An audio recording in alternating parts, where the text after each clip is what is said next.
Bet horse racing on DRF Bets. We'll match your first deposit of $200. Get free expert picks and past performances, plus weekly cash back.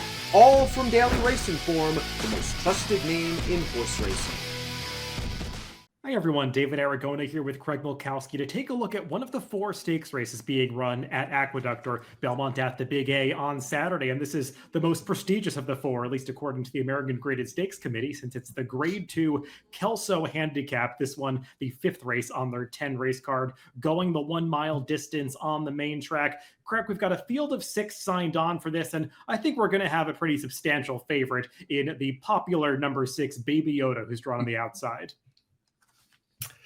Right. When I did the rundown for this race, I didn't have the morning line, but I would have pegged it exactly as you did. I don't know if that's good or bad for you, given my morning line history. But yeah, it's after that dominating win last time out at Belmont at the Big A, it's hard to see him not taking a lot of money in here, in addition to already being a big favorite just because of his name. And even though this race is still called the Kelso Handicap, apparently it's not actually a handicap.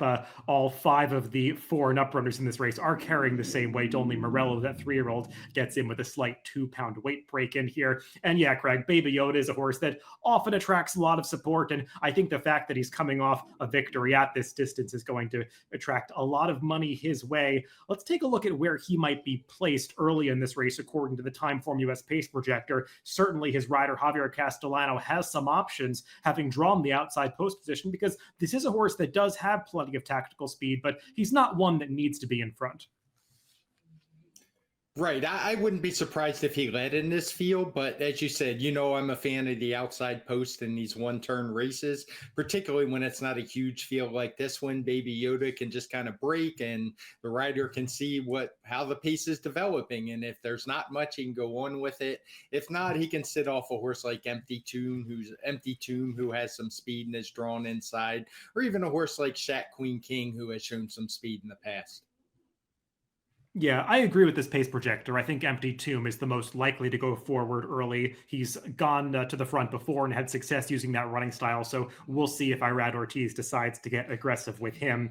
Well, speaking of the favorite Baby Yoda, let's take a look at his last out victory when he tried this 1 mile distance for the first time. And Craig, he passed this test with flying colors, wasn't facing the kind of competition that he'll be meeting in this Kelso, but he ran a nice speed figure and drew away pretty impressively. Nothing to say bad about this race. He ran a big speed figure, a 122 on Timeform US. That's a speed figure which could certainly win graded stakes in this country at this time, particularly around one turn. There are some negatives for him, though, particularly for me. I wonder how he's ran these big kind of races before and then disappointed when he stepped up in company. I'm not sure if it has to do with the fact that he can't use Lasix in these stake races or not, but I do have some question marks with him. I think it's a good point to make. Baby Yoda has had a lot of experience in allowance company, and he's put forth his big efforts there. And that's where you get to use the Lasix in graded stakes at a lot of jurisdictions, including New York. You cannot race on Lasix. And when he's tried some of those tougher spots, sometimes due to trip, sometimes due to better competition, but maybe due to some other factor, he hasn't really shown up with his better races. So I think it's not necessarily a given that he's going to repeat that last out performance here in the Grade 2 Kelso. And speaking of that Lasix issue, or potential issue, Craig did find a formulator fact for trader Belmont that I think fits Baby Yoda pretty well. It does. I just wanted to show you that Belmont's a guy who can take these horses who have to come off Lasix. He wins at about the same win percentage that he does without, maybe even a little bit higher. I think his standard over the same time frame the last 2 years was about 16%, 19% with this spot. You will note the low ROI, just a 1.12 per $2 bet. But I think it fits pretty good in this particular race because Baby Yoda is going to be one of those horses. When you look up those 9 winners, obviously there's a lot of low price horses that have delivered, which lead to that ROI. I think that's a really good point about the price of those horses. But by the same token, you could say if the average winner in the sequence is going off at under 2-1, maybe he's supposed to be winning at a higher rate than 19% if he's sending out horses that are relatively short prices. So we'll see if that's an issue for Baby Yoda in this Kelso. One of his main rivals could be the number 3 Morello, at least if he runs back to this race that we're going to take a look at. When he went the mile distance at Aqueduct earlier in the year in the Gotham, this was certainly the crowning achievement on his resume, though Craig Morello has not run quite as well since then, though perhaps he's cycling into better form now. Yeah, he went off 9-5 in the Wood Memorial off of this race, a race won by eventual Belmont Stakes winner Mo Donegal. Didn't look good at all that day. They gave him a little bit of time, brought him back in the Woody Stevens. He was very bad that day. But he had a layoff since. He came back with a race at Laurel, and I would recommend people watch the replays. I went with the Aqueduct replay because it's more similar to today's race conditions. But at a distance that I think might be a little short for him, he had a little bit of a tough break.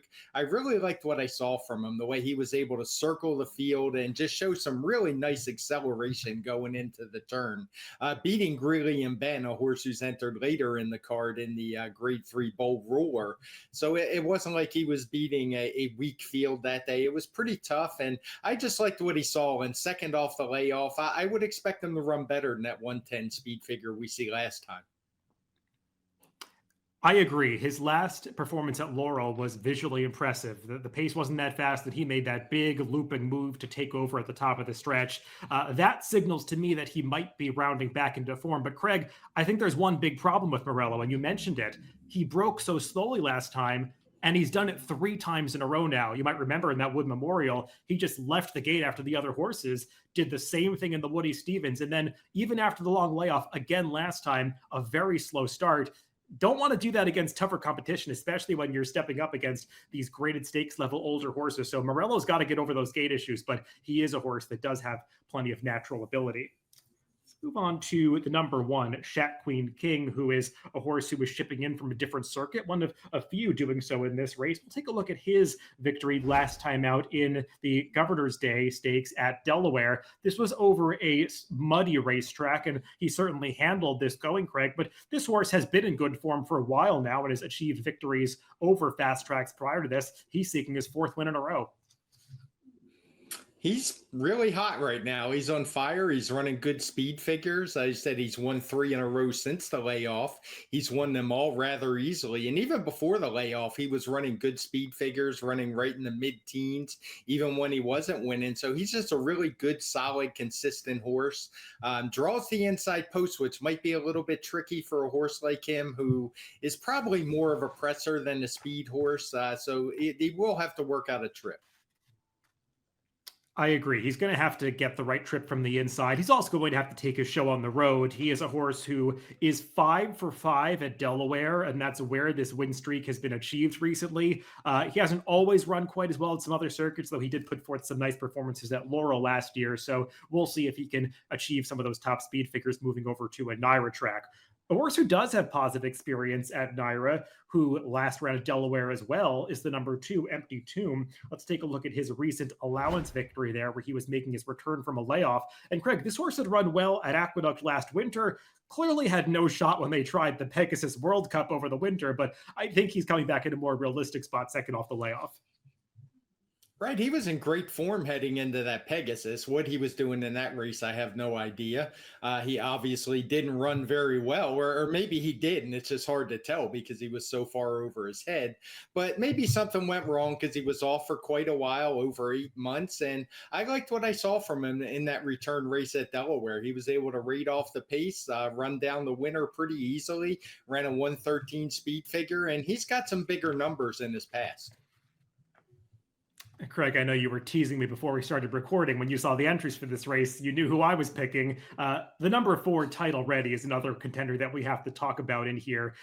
He is a horse that is getting significant class relief in this race. I'm going to ignore the synthetic race last time, Craig, because I assume you would want to as well, because sometimes form over the synthetic tracks just doesn't really translate. But going back to his prior dirt races, he's faced some pretty good horses throughout the year, twice beaten by Olympiad. Prior to that, he faced Life is Good, even competed in the Dubai World Cup last year against Mystic Guide. I mean, he is stepping into a softer spot that he's faced in most of his dirt races, but it has been a while since he's won.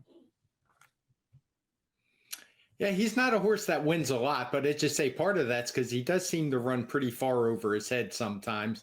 Like you, I'm ignoring that Presque Isle Downs race. He had no pace. I remember watching that race, and it was an absolute crawl early on, and he was near the back of the pack. Actually, dropped back to last, I think, at the half-mile pole. So I did put a line through that one. The problem for me with him was the Ellis Park race, where he just dropped in class similar to a spot, maybe even a weaker spot than what this one is, and really didn't do any running. I'm curious to hear what you see in him.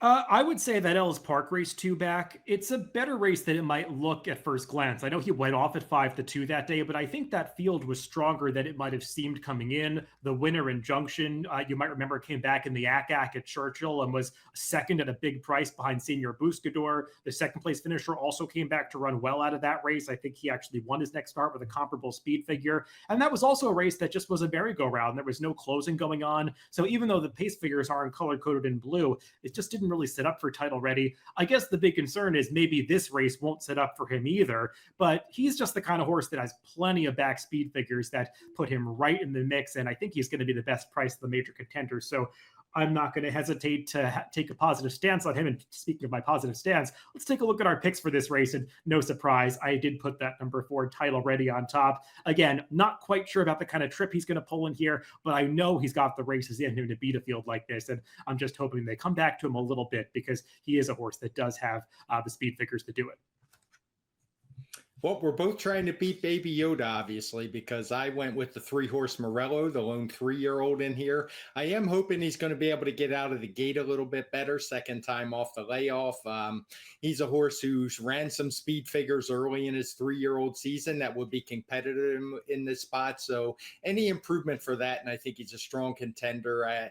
I'm just a little bit skeptical of Baby Yoda, actually more than a little bit skeptical, that he just doesn't seem to be able to reproduce his speed figures when he moves up in the stakes company. So as a horse who's going to be bet really heavily, I want to take a shot against.